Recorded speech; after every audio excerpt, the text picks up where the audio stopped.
Hoy te quiero contar una historia, pero esa historia es de la vida real. Te voy a contar la historia de Ben Carson, Benjamin Solomon Carson, un niño afroamericano que nace en una ciudad muy pobre, que tiene papás muy peculiares. Fíjate, su mamá estudió nada más hasta el 3er grado de primaria, apenas sabía leer y escribir. Su papá, pues independientemente de que lo que se dedicara, su mamá descubrió que tenía otra familia y que vendía drogas y decidió dejarlo. Entonces Ben tenía un hermano mayor, pero vivían de un lugar muy pobre, era afroamericano cuando el racismo estaba en apogeo. Su mamá, con mucha ignorancia, tenía que trabajar a veces hasta 2, 3 turnos, trabajos diferentes para poderlo sacar adelante, y además su mamá era depresiva, incluso en ocasiones tuvo que internarse para luchar contra esa enfermedad tan tremenda. Y bueno, Ben entra a la escuela y va haciendo fama de ser el tonto más tonto de todos los tontos. Un día su mamá, en uno de los trabajos que tenía, porque ayudaba en los trabajos domésticos, trabajaba con un profesor y en la biblioteca se da cuenta del mundo de libros que hay ahí. Y cuando entra el profesor le pregunta si él ha leído todos esos libros, le contesta que casi todos. Se da cuenta que el profesor también escucha música clásica, ella le encanta, le fascina, le pregunta al respecto de los autores, cómo puede escucharla, en fin. Y el profesor gentilmente le da orientación.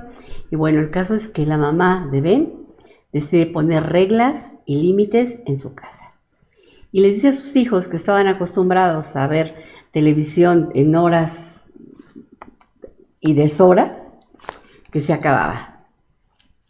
Iban a ver televisión solamente 2 horas al día, que a partir de ese momento iban a ir a la biblioteca de la ciudad de Michigan, donde él había nacido, donde vivían, y en Detroit particularmente, y que él quería que le reseñaran de los libros que leían lo más importante. Para ella era un gran esfuerzo, porque te recuerdo que con trabajo sabía leer y escribir. Y además les ponía música clásica que el profesor gentilmente le había obsequiado. Y bueno, de más de malas que de buenas, y porque no había de otra, porque conocían a su mamá, que era determinante, un no era no y un sí era sí, pues empiezan a ir a la biblioteca y Ben empieza a maravillarse del mundo de los libros, le empieza a fascinar, empieza a tener contacto con la naturaleza, se apasiona por el mundo de las piedras, de las rocas, de la naturaleza como tal. Y bueno, llega un día que en clase el maestro saca una obsidiana, una piedra negra de gran tamaño, y les pregunta al grupo que quién sabe cómo se llama esa piedra. Y Ben sabe, claro que sabe, pues era su fascinación, su pasión, entre muchas cosas que descubrí en la biblioteca. Pero pues le da pena, le da vergüenza contestar, porque pues ya sabe que es el tonto. Entonces deja que los inteligentes levanten la mano. Nadie levanta la mano. Bueno, pues los otros. El que sea es menos tonto que yo. Nadie levanta la mano. Y finalmente Ben levanta la mano y le pregunta al maestro, ¿tú sabes, Ben? Dice, claro que sí. Todos se quedan viendo así como a punto de soltar la carcajada, como el tonto más tonto. Y él dice, se llama obsidiana. Y el maestro le dice, a ver, ven al frente, ¿sabes algo más de la obsidiana? Por supuesto que sí. Y entonces empieza él a hablar de la naturaleza de la piedra, de sus características, de todo lo que él sabía que le había apasionado leyendo en la biblioteca y haciendo resúmenes. Y a partir de ese momento, cuando voltea y ve la cara de sus compañeros asombrados, que incluso recibe un aplauso, pasó de ser el tonto más tonto de la clase al más listo de la clase, de la escuela, de la ciudad y de los más destacados del mundo. Probablemente tú has visto, y si no te recomiendo que veas la película Manos Milagrosas. Es la historia de Ben, un niño que teniendo todo en contra, desde su color de piel en momentos cuando el racismo era en apogeo, sin papá, el papá vendía droga, o sea, no tenía muy buenas amistades, la mamá que apenas sabía leer y escribir, que tenía que dejarlos solos todo el día. Pero déjame decirte también que en esa trayectoria, ahorita voy a llegar al final de la historia, al ver tantas burlas, le hacían mucho bullying en muchas ocasiones, pero llegó al grado máximo cuando una maestra por racismo pues lo hace sentir tan mal. Entonces su mamá decide cambiarlos de escuela, pero ahí no les va nada bien. Ben era un tanto irascible, agresivo, violento, por tanto bullying que recibía.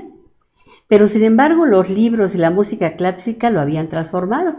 Pero con el cambio de escuela y ver otra vez de nuevo comenzar con el bullying, con las agresiones, con las burlas, empieza a dejar de lado los libros, la música, y empieza a juntarse con malas amistades, empieza de nuevo a ser agresivo, incluso en alguna ocasión estuvo a punto de golpear a su mamá, y en otra saca una navaja y estuvo a punto de enterrársela a un compañero, si no es porque milagrosamente la navaja se rompe cuando tiene contacto con la hebilla del cinturón del compañero que iba a lastimar.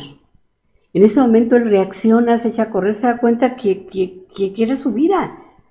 Y es ahí donde decide retomar los libros, decide retomar la música clásica, estudiar, y ahí llega a esa trayectoria en que lo convierte, fíjate, primero estudia psicología, se gradúa con honores, le dan beca en la Universidad de Yale, ¿sí? Regresa a Michigan y estudia medicina, también se titula con honores, que era lo que le fascinaba y le apasionaba, pero aún más, estudia neurocirugía y se convierte en neurocirujano y jefe de residentes primero, el más joven, y el más destacado en cada área que él emprendía, al grado que él toma fama mundial cuando decide aceptar el reto, nunca llevado a cabo, de separar en la cabeza, el cerebro, imagínate, de dos gemelitos. Una cirugía que requirió horas y horas de intervención, con más de 70 personas involucradas, cirujanos de diferentes áreas, enfermeras, asistentes, etcétera, y la lleva a cabo con gran éxito. Ben es condecorado incluso por el presidente, es reconocido a nivel mundial por sus aportaciones a la medicina. Y bueno, te podría decir tantas cosas de él. Lo que quiero es recargar que alguien que era el tonto, más tonto de la clase, se convierte en el más inteligente cuando a través de la magia de los libros, de la interacción con la naturaleza, del afán de servir, de enseñar, cultivar el oído con la música clásica y todo aquello que le fue transformando, se convierte en el hombre de dimensión infinita, que tenemos la fortuna de que todavía está con vida. Él tiene fundaciones, da beca a chicos de escasos recursos, pero con, vamos a decir, intereses y estudios destacados y que les ayuden a servir a los demás. Y también en diferentes escuelas fomenta la lectura y escuchar música clásica, lo que le sirvió a él. Entonces, hay inteligencias diferentes. Hay diferentes maneras de aprender. ¿Tú te sientes tonto, tonta? ¿Sientes que no puedes? Mira, te invito a escuchar la conferencia que vamos a llevar el día de mañana. Estamos mañana 20 de abril, a la 1 de la tarde. En YouTube la vas a escuchar, es totalmente gratuita. Ojalá la puedas escuchar, la puedas ver. Y lo más importante, que te des cuenta que no hay sentencia de que porque eres tonto has cometido una tontería. Hay inteligencias diferentes y son, según Howard Gardner, capacidades desarrollables. O sea que podemos desarrollar sin importar la edad. ¿Verdad que es interesante? Ojalá te haya gustado la historia.